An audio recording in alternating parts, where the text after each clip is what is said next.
You are listening to the What a Word podcast, an interview-style podcast where guests bring their unique experiences and insight on culture, life's challenges, and faith. Each episode is seasoned with words which will inspire and encourage. Now here is your host, Ryan Sharp.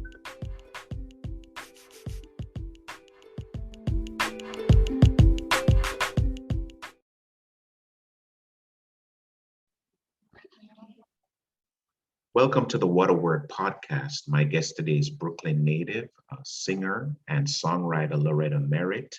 She has an infectious single that is out now, and I'll give the links to that single at points during our conversation today. The song is called His Name. It's available on all streaming platforms, available on YouTube as well. And the song reminds us that God is a present help. She's pursuing her dream of being a soloist. She has a storied career in music. She's been singing at a young age through choirs and other various groups. A wonderful voice, a wonderful talent. Here's her latest video, His Name.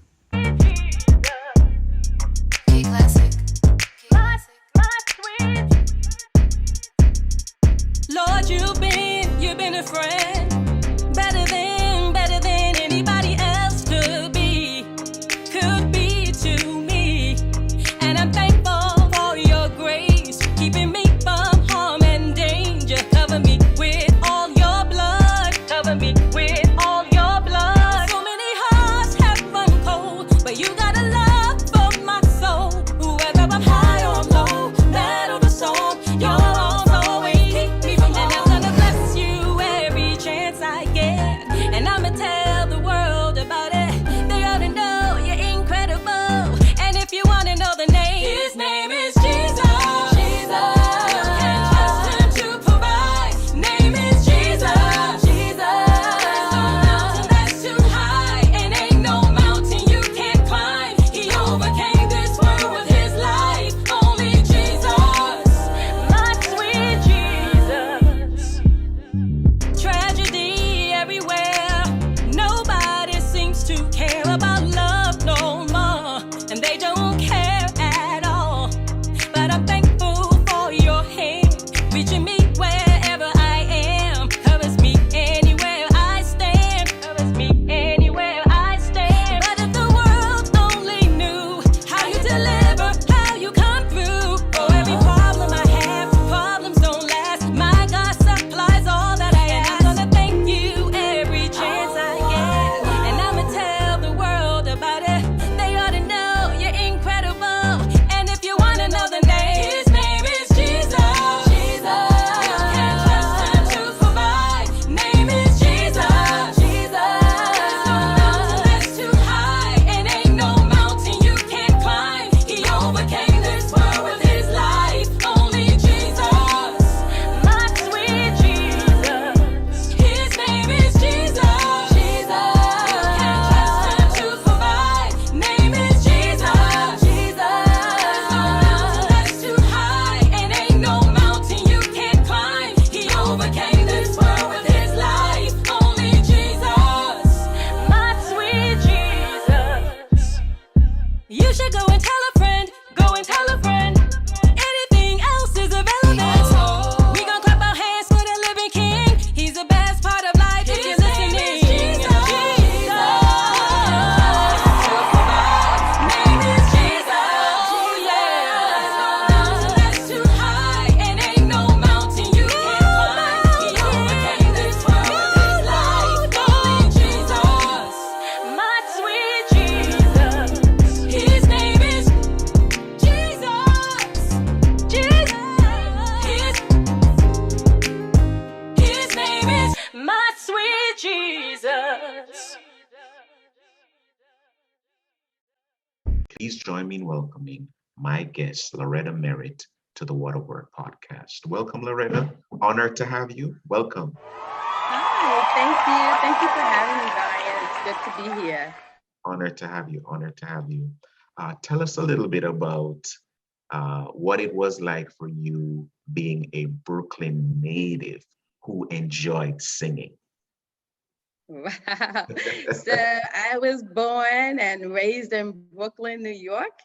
And as a child, my mom took me and the rest of my siblings to church, South Brooklyn, Seventh-day Adventist Church. And so I've been singing in the children's choir, youth choir, and young adult choir for many years. It was fun being a native of Brooklyn. You know, I did a lot of playing out in the streets. And back in our days, we could keep the door unlocked, the doors open. It was just such a great time. We would play a lot of games, street games. Growing up in Brooklyn, you felt safe back in those days. You know, you just felt free. And again, going to the church and just being able to hone in my skills, my singing skills at a young age, that was really phenomenal. And that's why I am where I'm at today, because of the church. So when did you decide to pursue your own solo career? Because you've been singing with the choir for a while, you're a mother, you have a full-time. When did the desire to do it on your own begin? When did that come about? Right, so that's a really good question.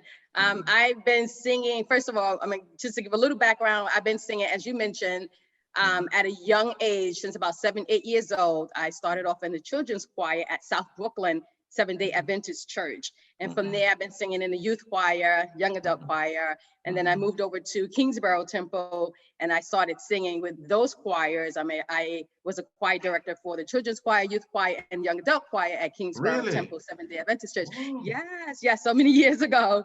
Wow. And then from there, later on, I moved to Maryland, and then I started singing in a choir, actually a co-director choir called Divine Inspiration Youth Choir. So I started with that choir. And then I moved around a lot, job related. And so when I came back to New York, I was singing in different groups. I started singing with Gratitude. Gratitude are members from Kingsborough Temple, Seventh-day Adventist Church. But then I always knew since a child that I wanted to be an artist. So I always wanted to be out there sharing the news of God. So when I was with Gratitude is when I actually decided that I'm going to branch out now on my own. I had already written some songs. And so I said, I have songs that's just sitting here that I've had for like 2005, and I didn't do anything with them. So at that, you know, when I was with Gratitude and we sang around a lot, I decided, okay, it's time for me to really go ahead and do my purpose. I mean, I felt like God gave me an assignment to minister to others. And although I have been ministering through the different groups that I sang in with the gospel renowned recording choir, James Hall Worship and Praise. But again, I just felt like specifically that God gave me assignment so that I could witness and impact the world with my gift that he's given me. So at that point, it was about, I think 2000, maybe 15, 16, although I was still singing with the group Gratitude, I was also going into the studio now to start recording my song that I had written. So that's how I said at that point, it's like, okay, it's time for me to go ahead and move into my purpose, my God-given purpose. You know, I was assigned to do this, so let me go ahead and follow the calling. So that's when I started actually moving out on my own. It was about like 2015, 2016, when I decided to work with a couple of producers. I started working with Jeff Davis. He's one of the phenomenal drummers. I mean, he passed away a few years ago, but him and Nicole Stemmer, I started working with them in the studio with my song. And then about 2 years later, it didn't come off the way I wanted it to, my song. So I tried to reinvent the music to make it up to date. Because the song, again, I written that song like in 2000, I think 2002 to 2005, one of those years. So it was pretty not dated. So I needed to get a fresh sound. So I think it was about like 2018, is when I started working with Cito Crandall and Samantha Howard Wow. where I produced my first single, No One Greater. So it was around that year when I decided, those years when I decided to branch out on my own. So you have interesting history in terms of your music, off-Broadway plays, as you indicated, directing choirs, working with groups, among them choirs, the notable James Hall and Worship and Praise. And I may have shared during our conversation offline that most of us knew that choir had something special when God is in Control came out. Yeah. Myself personally, the first James Hall record I bought, or CD, was Live in New York. And I thought to myself, this brother, also known as the Duke, he hears music differently. What did you learn about yourself as a singer being a part of that choir? Well, I learned about being a singer, being part of that choir, is a couple of things. Dedication to the choir.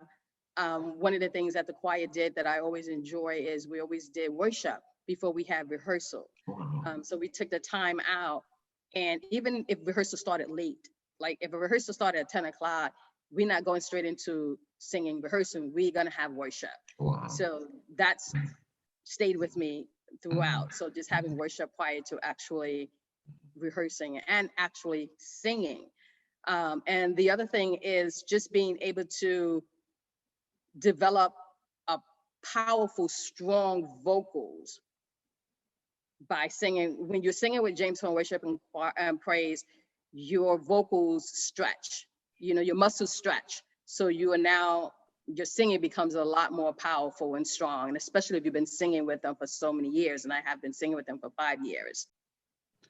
And you have identified or indicated you're being raised in the church. Now, a church could have the potential to enhance or further develop one's gift, or have you feel like you're being stifled where you are in terms of your development? What was your experience like growing up as a church girl who loved to sing? Well, I will say that the church is where I first began my singing and where I was able to hone in my skills at a young age, and I didn't realize it, that I was actually being developed for today. So I would say the church played a key part in my development singing, because in the church choir, you are learning how, you're learning how to sing, you're learning how to do the warm-ups. That's where you're learning how to do those things, those breathing exercises, vocalizing, warm-ups before you actually sing. So, and then on top of it, learning the word of God, which is important, which is key, because it all ties in together. So living the life as well, as a Christian, so that helps as well. So I would say that the church was definitely a great inspiration, a great development tool for me as a singer, as a child, up to date. Powerful points, powerful points. You are a mother, full-time career, groups, choirs. Was being a soloist, a solo artist, a burning desire that, you just couldn't shake? Did you put it off at points to the point where you could not anymore? Tell us about your journey to this point now where, as I told listeners, 2 powerful singles, the most recent ones, His Name and No One Greater. But I don't know how long this desire sat with you. Tell us about that. Yeah. So as a child, and especially as a teenager, I've always wanted to sing. I always wanted to be an artist.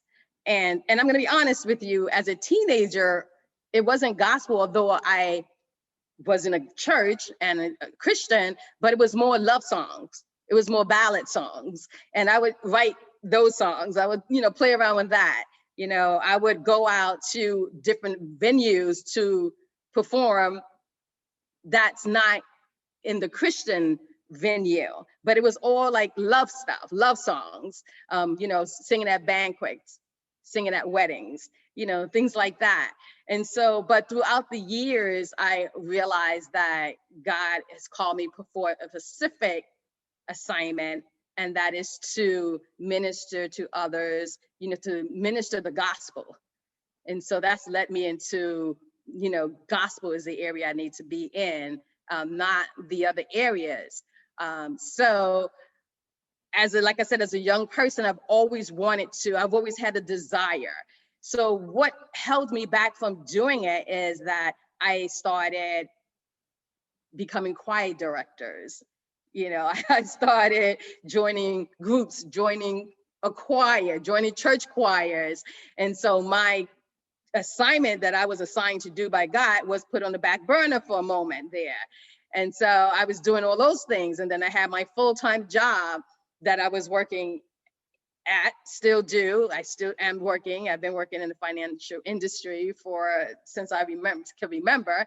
And that's currently where I'm at now. And so even then, it's like when I look at other artists performing, when I look at award shows, when I look at, these concerts where other artists are out there singing, it hits me. And it's like, I feel it. It's like, oh my God, I need to be doing this. It's like that burning sensation. And I don't know if I can articulate it the way I want to, but it's this desire, like, oh my gosh, like I would literally tears would flow down my eyes, because it's like, this is what I need to be doing. And so I decided that when I was with my last group, Gratitude, that it was time to branch out on my own and actually, surrender to God's calling. Like, Loretta, your purpose on this earth is to minister to others. At my job, we took this, it was like Myers-Briggs test, one of those kind of tests, and it talks about your personality. And when I answered all the questions, I was like, oh my goodness, I don't belong in the financial industry. None of the answers were, related to the financial industry. So I was like, yeah, I know I'm not in the area that I need to be in. But, you do those things because, you got to pay the bill, you have your kids, you're married, and, so you do the job to, but I wasn't in my passion. But when you're not in your passion, you have that burning sensation. You feel that, and you feel like something's missing, that you need to be doing what you were called to do. You've uncovered a lot, and I think listeners or viewers can relate to church service keeping us grounded, like you're doing these things that are, a part of your work in the church, and you look back and you're like, man, hadn't I been doing some of those things, I don't know what track I would have fallen on, even though, life may not have been perfect, but just serving in any capacity in the church keeps you grounded and keeps you sometimes out of harm's way. So you've touched on that. You also touched on what happens when you feel like your purpose or assignment isn't being lived out, how much tension that can have on, the tension that results from that. And I think that, and I appreciate your sharing that with us, because obviously there is someone listening who has a desire to do something. They may be serving in church in any capacity and may not be feeling like, they're getting anywhere with anything that they want to do. But somehow you've indicated God has a way of using those small steps to get us to where you are now in terms of singing and telling your own personal story, which I imagine can only be told by you in this season, singing as a soloist. So I'm happy for all that's happened to this point. How difficult was getting that started as a soloist? Was it difficult at all, getting songs together and getting that off the ground? Well, it wasn't difficult. I've been writing for a while, like years ago. And so I've written songs already, but I never put it out there. I never did anything with it. It sat. Well, there was one song I written, as a matter of fact, that I'm thinking back about it. When I used to attend South Brooklyn church, I did wrote one song back then, I forget. And actually, someone from the church actually sang my song. And so I did do that, but with that permission? was so many years.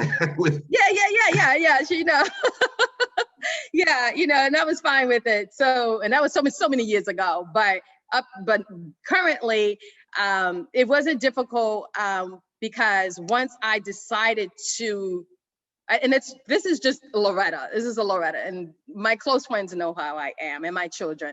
When I decide I'm going to do something, I move on it, and nothing's gonna stop me. And I just keep moving, and I move quickly, so I get it done. So I'm saying that to say that when I decided, okay, I'm going to take that faith and leap into what I was supposed to do, or what God has planned for me to do, I'm going to go ahead and do it. I have songs that's sitting here. They don't need to be sitting here. They're beautiful songs. I'm going to now get a producer and get somebody to put music behind this song. So the process of doing it started working quickly. Once I got started, it just started moving. It started moving quickly. So it was like, okay, here's a song. Let's get it to a producer. Let's get some music behind it. Let's get into the studio. And that was the very first song. Well, not the very first, but the second song that I recorded. I should say professionally, I should say. The first song that I did, the first song, it didn't come out the way we would have liked, meaning producers and a manager, because it was a song that I written so many years ago in the early 2000s.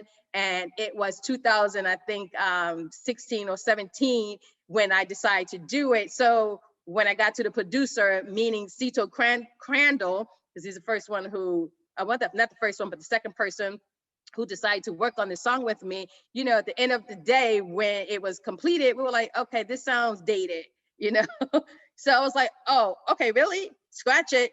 Let's work on a new song, and I spent money for that song, but it was like, okay, if this is not going to work, let's move on to another song. So it wasn't difficult for me to get started. Once I got in there to start working, I've been working ever since. So yeah, it wasn't any challenges as far as being difficult. Powerful. Because as you've indicated, a song's theme or the content can be timeless. The words match, various seasons or times or years ahead. It still relates or resonates, but maybe the musical arrangement may need an update. And you are at that place now. 2 powerful singles, No One Greater and His Name. Tell us about each song in turn, and why those songs mean what they mean to you. So we'll start with the first single that was released April 16, 2019. Cece Crandall produced that song. Samantha Howard actually wrote that song. She's a songwriter for that, No One Greater. And when that song got to me, the lyrics to it, really talked about the greatness of God, how magnificent he is, how powerful he is, how mighty he is. There's no one greater than him. And so that was a beautiful song. I got it, I sung it, learned it, sung it, and I appreciate working with them. I appreciate the lyrics to that song. And it's a valid song. It's a good song as far as the lyrics, because there is no one that is like God. There's no greater person on this earth. And so it really meant a lot singing that song. And that's how I felt. That's how I feel about With No One Greater. When I started working with Makiba Riddick Woods on His Name, I love the lyrics to that. I resonated with that song a lot. Because I was dealing with certain things in my life in the past. So I was instantly connected to that song. And it really talks about, how incredible God is, how he can deliver you from your problems and bring you through, whatever it is that you were dealing with or are still dealing with. If you trust God, believe God, have faith in God, know that he will work things out for you. And so those were the things about the song His Name that I resonated a lot with the lyrics. And I guess we'll talk about how it came about. But as far as the 2 songs, they're both great songs. The His Name song is more of the style of singing that I am. It's more kind of urban, progressive, inspirational music that I am looking to do, as well as, of course, some ballad song. But yeah, that's how those two songs, the lyrics of those two songs came about. I want to ask you this question. Your influence is naturally for gospel, Clark's sister, Cece Winans, Yolanda Adams. We have singers, R&B singers, and the ones that come to mind, Faith Evans, Mary J. Blige, Coco from SWV. You hear church in their presentation, and they connect with an audience of women who are dealing with the joys of love and the heartache that comes with loving as well. Do you believe you would have let God down had you taken that path? Is that a tension for you sometimes as a creative? Like if I had gone with, a song that speaks about just relationships, right. Would I have betrayed my assignment? Is that something that you've had to wrestle with? Yeah, I thought about that. And since I'm not against certain secular songs, I just don't agree with the ones that are, that has profanity and Gotcha. great women and men and, those type of songs. But clean lyric song, I'm all for it. So I feel like there are, as you mentioned, there are messages in those songs as well. So if someone was to say, hey, Loretta, I have this song, an inspirational song, and it's not quote unquote gospel, but the lyrics, the message is good, then I'm gonna be, yeah, I'll do that. Yeah, absolutely. Yeah, so I don't have a problem with that, and I don't believe that God wouldn't be pleased because I've done that.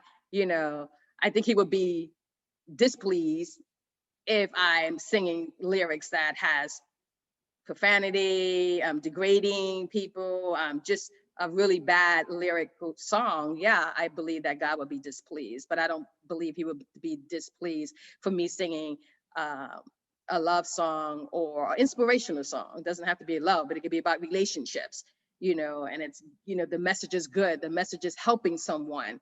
So I feel that that would be fine. And I feel that God wouldn't, like I said, he would be okay with that. He would be fine with that. Powerful point. So you've done covers. You've done covers to Something in My Heart. You gave your life for my sin, so I'm gonna praise you as long as I'm living. My love I'm giving.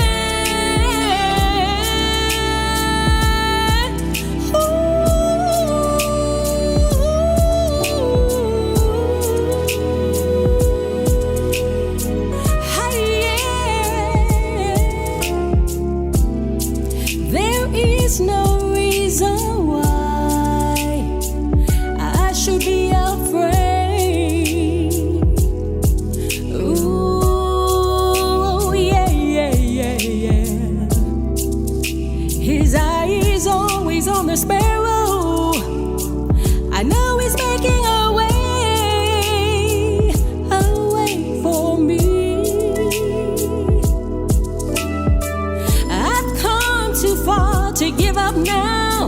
Life has its ups and so many downs, and it hurts inside, but still I know he hears us, 'cause God is in control. He's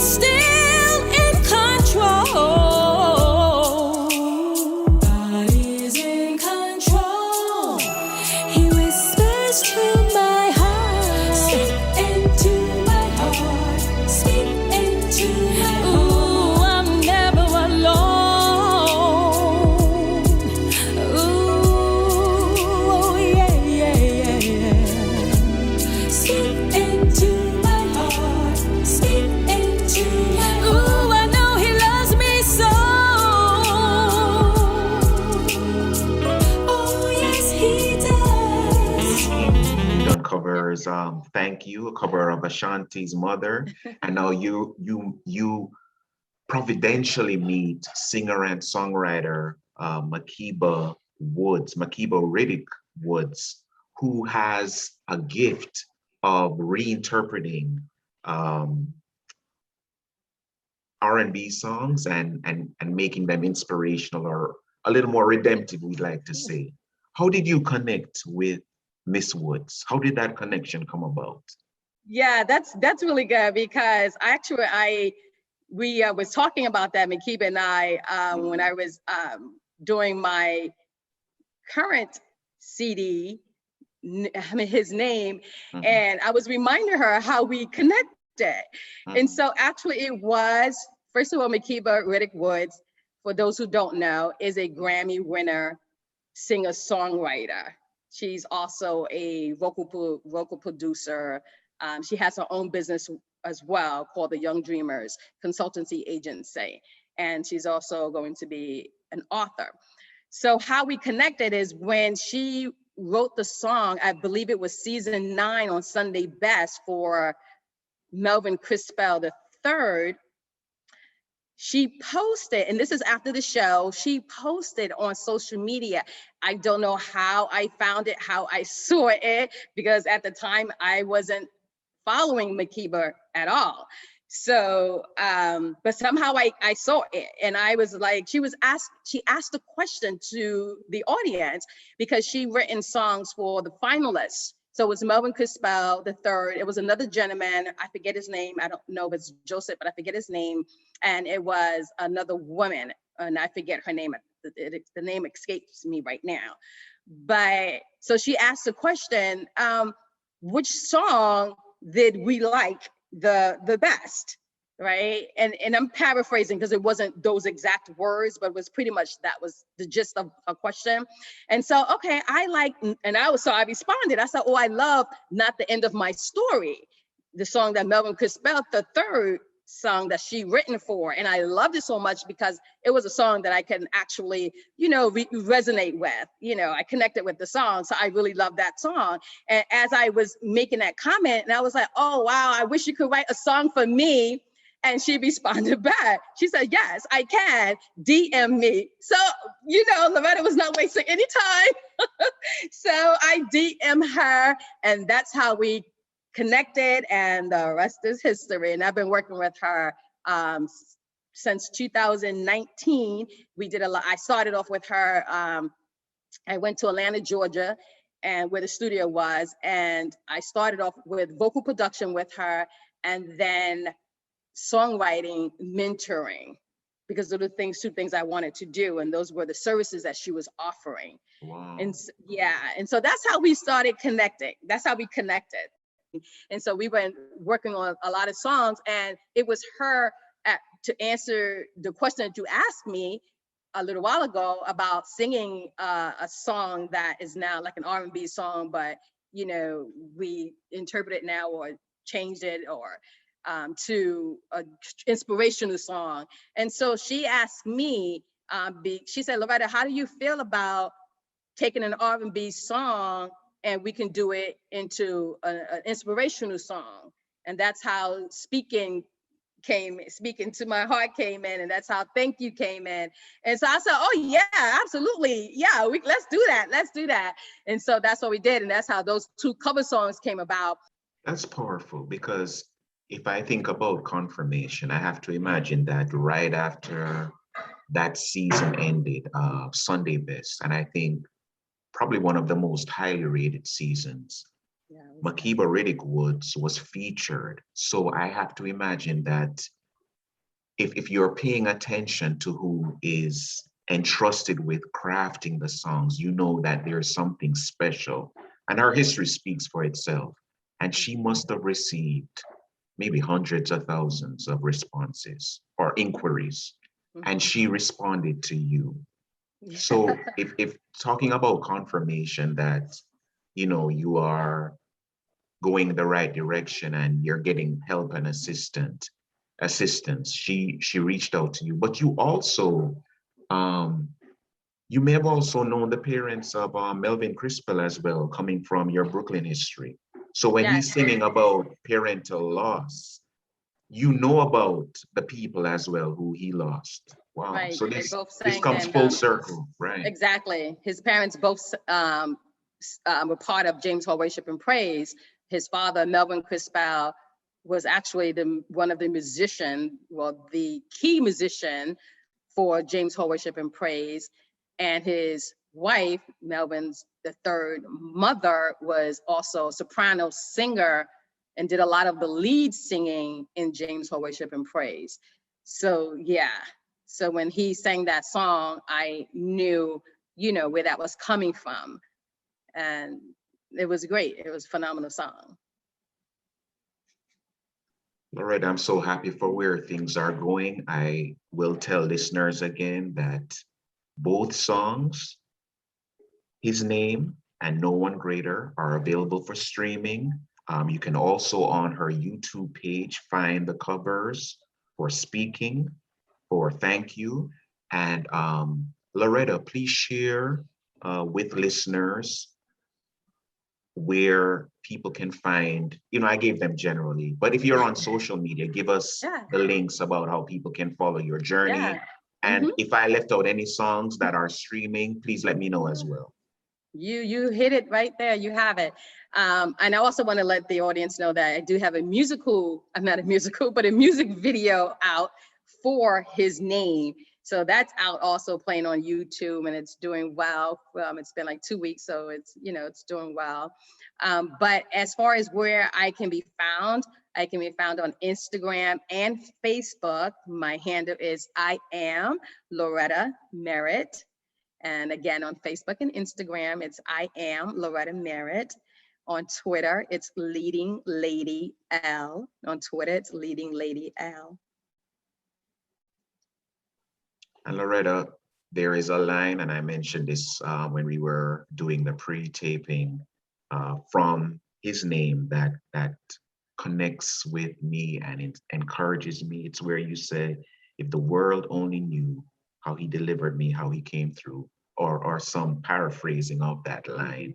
Could you explain to listeners, many of whom are going through challenges, may have experienced heartache or loss or sorrow, may have dreams that haven't been realized, or like you may have been dealing with an assignment or a passion that they haven't seen the light at the end of the tunnel on even starting or completing that journey. Please share with them some words of encouragement from your own experience in seeing God come through as a friend in a time of need. Yeah, absolutely. So I first want to say, if you have some sort of dream that you want to accomplish, or you're just sitting idling, you have to make the first step and tell yourself that this is what I want to do. And when you say that, you're asking God, you're putting it out there and say, God, this is the purpose. This is a gift that you've given to me. This is the assignment that you assigned to me. I am now ready to do that. I'm ready to work in my assignment. When you say that to yourself, acknowledging what it is that your purpose is, then you walk into it. Well, how do I walk into it? You have to, first of all, you have to set the goals. And I'm going to go back to your other question as well. You have to set the goals.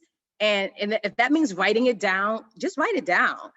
Sometimes it looks good on paper and you can see it on paper, you can visualize it. I have this saying that if you can see it, if you can't see it, you can't do it. If you can see it, you can do it. So you have to visualize it. And then you have faith and you believe in God and you walk in your destiny. As far as the words where it says being delivered, and the world will see me being delivered and God will bring me through. And the reason why I said the song had resonated a lot with me, because there was a time in my life, and it was many years ago, probably like 20 or 25 years ago, where I was going through a divorce. I was going through issues of my own. And, I was, pretty sad and hurt and didn't know, felt uncertainties and, the things that you go through, your emotions is all over the place when you're going through that, and I prayed about it, and I asked God to help me. I asked God to bring me through that situation. At the same time, bring me through not being bitter, not being angry, not being mad and all that, like sometimes you'll hear, the angry Black woman. I didn't want to be any of those things. And I also wanted God to place a forgiveness in my heart, so, and all those things, he did. And so he brought me out. Eventually, I started getting into what God had already had destined for me. And so being in not a good situation, God saw me through that. And sometimes you have to go through stuff to make you stronger, and sometimes to take you to where you were supposed to be, what you were meant to be, before the situation. And so I would tell, and he brought me through that situation. And ever since, things have been working out for me, like my goals that I said I want to accomplish. God has, he has brought it into fruition. And so I want to tell someone else who's going through something, if it's sadness or if it's loneliness, or you're going through a divorce or some sort of illness, or that you're not feeling right, or you feel like there's no other friend that you can talk to, or you're going through addictions, drug addictions, alcoholism, addiction, or just whatever it is, whatever issue you're going through, whether it's big or small, know that God can turn it around. He will be a friend for you when there is no other friend. I know that because I experienced that. He will be there for you, and he will turn your darkness into a marvelous light, which he has done for me. And I always say, I'm no one special. I mean, I'm special to God. I'm God's child, but just in general. So my thing is, if he could do it for me, he could do it for you and anyone else. But you do have to believe, you have to acknowledge it, and then you walk into your destination and you tell yourself, I want to do this. I want to, I want to get better. I want to grow in my purpose. I don't want to stay down and out because I'm lonely, or I'm feeling bad, or I'm going through a bad situation. And again, whatever that situation is, but you have to trust in God. You have to believe in God, and you have to have faith and know that he would do it. He's done it for many other people. If he done it for them, he can do it for you. It's not impossible. Just walk into your destiny that God has already assigned for you. Don't give up. And I tell anybody, sometimes, you go through obstacles. Sometimes things might get in your way. Sometimes you might get distracted, right? But you have to hold on to what you believe in and what you believe how great God is. And when you could do that, I'm telling you, he's going to turn your situation around, and the world will see you being delivered and how God has brought you through, which is what a lot of people are seeing through me. So listeners and viewers, I said at the beginning, I'm a singer and songwriter, but I need to add to that title as well, motivational speaker. Loretta Merritt, powerful word, very transparent, and you gave us a lot to think about, a lot of nuggets, and certainly as Loretta has told us, God has and he will continue to be with you even during your challenging times. And clearly, Sister Loretta does not look like what she's been through, a further testament of God's goodness. And I thank you so much for sharing of your story and your journey. I'll put in the links, ways to access Loretta's music. I'll probably likely close out with her latest music video, His Name.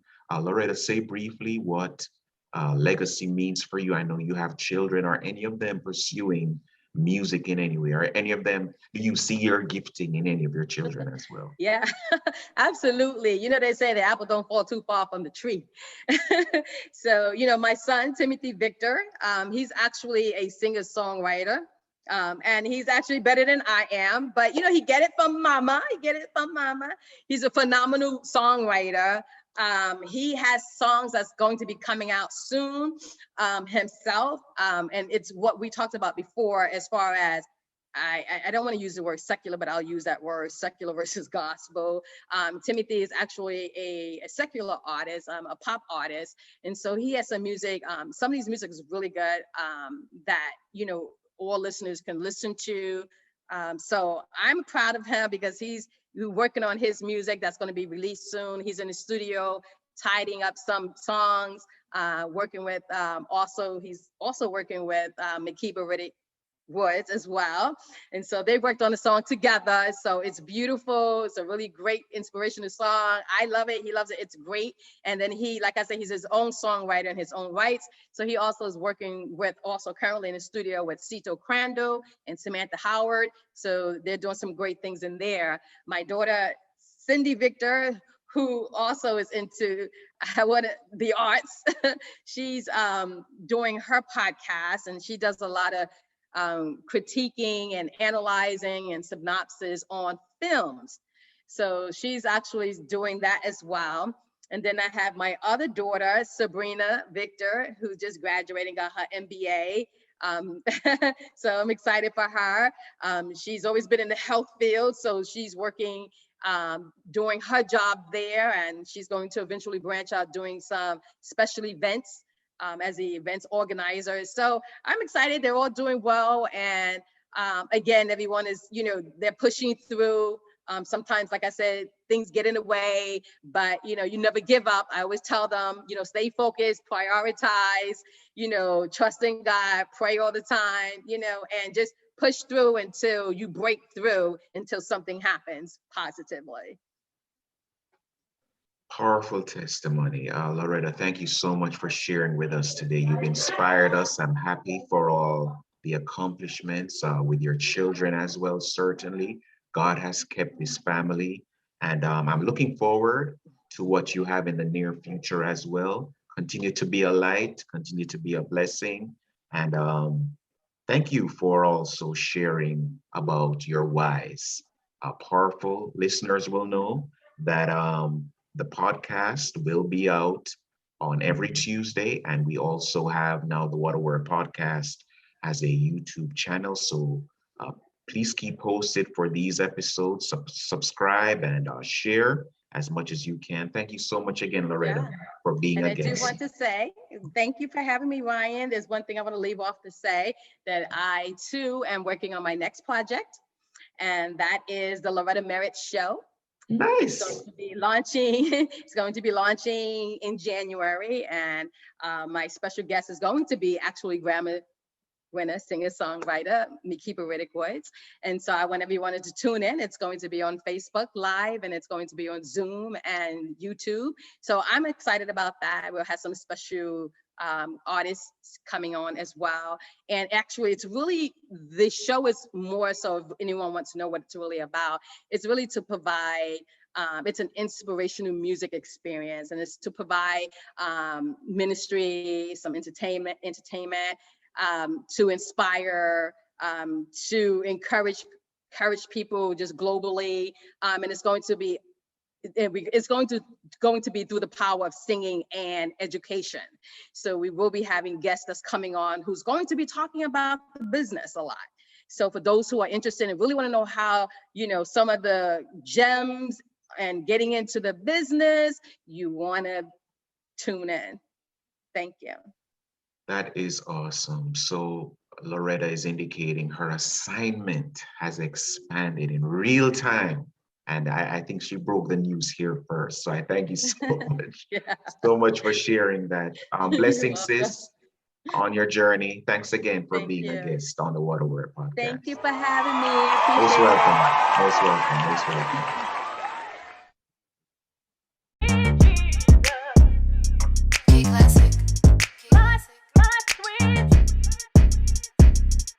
Lord, you've been a friend.